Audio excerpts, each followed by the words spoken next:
Hey guys, and welcome back to another episode of Federico Talks Watches. Today, I'm once again answering some of your questions, such as, why don't we service Quartz watches? What is the best first luxury chronograph to buy? And will brands ever drop their prices?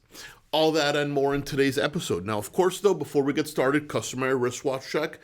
Today, I'm wearing my Sector Dial Patek Philippe Calatrava on a custom Brenia leather strap. Shout out to my friend Aaron over at Aaron Bespoke. Very, very good friend of mine. He makes my straps. I don't get a cut or anything, but I just got this strap in and 2 thumbs up. Thank you, buddy. And also, guys, we just got in a bunch of cool stock in at delraywatch.com, including this Omega Speedmaster Sapphire Sandwich, the new generation box papers, and the cheapest one in the United States. We got in a Jaeger-LeCoultre, or JLC, Polaris Blue Dial, a massively underrated sports watch, also, I believe, the least expensive in the country, and a pretty rare Glasuta Senator 60s Panorama Date with the blue dial. All that and more at delraywatch.com, the best place for a watch geek to buy a watch. Also, one last little announcement.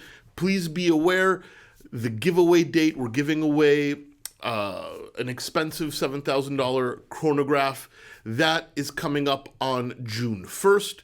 So I'm going to leave a link in the description below to the video giveaway, right? So if you want to enter the giveaway, you still have time until June 1st. Just watch the video in the description below. But anyway, guys, these are the questions you ask me on my Instagram account at Federico Talks Watches. A few times a month, I put up a Q&A picture. You can ask your questions there. Once I get enough questions, only takes a few minutes, I take the picture down. Please do not DM me. I do not check them. Let's get right into it. The first one is from Watch and Unwind. He says, why don't you service Quartz watches? So a lot of watchmakers don't service Quartz watches. We at Delray don't service Quartz watches, and that is for 2 simple reasons. The first reason is my watchmakers simply do not like to service them. They don't like to work on them. But the main reason is it's just not cost effective. We have master watchmakers on staff. They have a certainly hourly rate. And what we have to charge to service a Quartz watch is not only expensive, but not something most people would say yes to. So for that reason, we just don't service Quartz watches, and a lot of brands don't service Quartz watches either. They just replace the Quartz movement altogether. Not something we do, but that is the reason why. Fickbee says, what would you buy as your first chronograph? Zenith El Primero, Omega Speedmaster, or IWC Spitfire? Which one is the best pick? This is an interesting question because the best pick is one thing and what should be your first chronograph is another thing. Firstly, I'm going to start with the IWC Spitfire. Cool looking watch, in-house movement. I actually like it, but I'm going to take it out of contention immediately. Zenith El Primero, the best chronograph here. Over-engineered movement, great history on the movement. It's used in much more expensive watches. This is by far the best chronograph, but not necessarily should be your first. That one I think is easy. It's the Omega Speedmaster. Manual wind, iconic watch, probably the most iconic chronograph of all time. A sturdy movement. You're going to get a lot of cool interaction with the manual wind feature. I think that is a great and perfect first chronograph. But once you already know chronographs, then there is no better chronograph for the price point than the Zenith El Primero. Not Blingy says, how often should I have my dive watch checked for water resistance? Great question. It all depends. Do you use your dive watch for diving often? Then if that's the case, I'd go in once a year. A water resistance check takes 5 minutes. Most ADs shouldn't even charge you for it. I mean, it's literally putting it in a dry tester, pressing a button, waiting 30 seconds, and for the results. Once a year, just because, especially if you're getting a lot of use out of it, gaskets can perish. Now, I expect water resistance to last longer, easily 5 to 10 years without any needing of changing of the gaskets, even longer than that. But if you use it often, and considering it's an easy service and should be a free service, then, once a year, every time you go into an AD, hey guys, can you just check the water resistance on this? People used to ask me all the time when I worked at Vempa, and it wasn't an issue at all. It took like 30 seconds. So yeah, as often as possible, I guess. Bo Deasy. Hey Fed, hope business is booming for you. Thank you. I was wondering, why do you think that the younger crowd of watch enthusiasts don't like dress watches?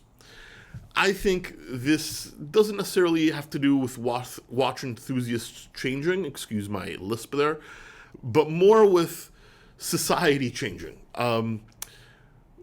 We are becoming much less formal. And I don't even think formal is the word. We just seem to care less about our appearance, which I'm very upset about and almost a little ashamed.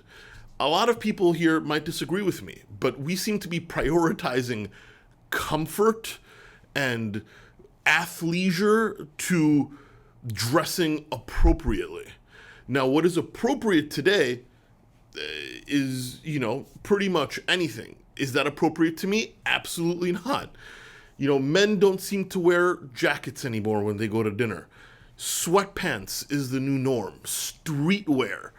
Low quality garbage to make you look like you don't care about your appearance. Once again, big opinions, but those are just opinions. If you're into it, I get it. You do you do what makes you happy.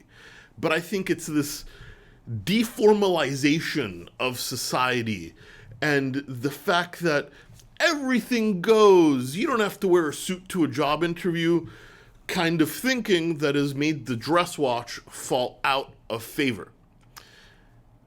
I'm not particularly elegant today, but I'm still wearing a dress watch. Yes, it's on a sportier strap. However, I think it's simply the way fashion is changing today. That's a simple reason as that. Lastly, Thompson Corpus said, every brand has been trying to move upmarket. Is anyone going to come down in price? Peace. Well, this is a very hard question to answer. We're going to talk about MSRP as opposed to the watch market. So are brands ever going to lower their prices? The short answer to that is very rarely, if ever, because it takes years to convince people to pay a certain price. Marketing, reputation, that takes decades. In my time as a watch dealer, I've only ever seen brands drop prices once, dropping MSRP just that one time. When? Right after the financial crisis in 2008, 2009. Richemont cut brand pricing by anywhere between 8 to 13%. And they hated to do it because they pissed off everybody that paid more. They devalued their brand in the process.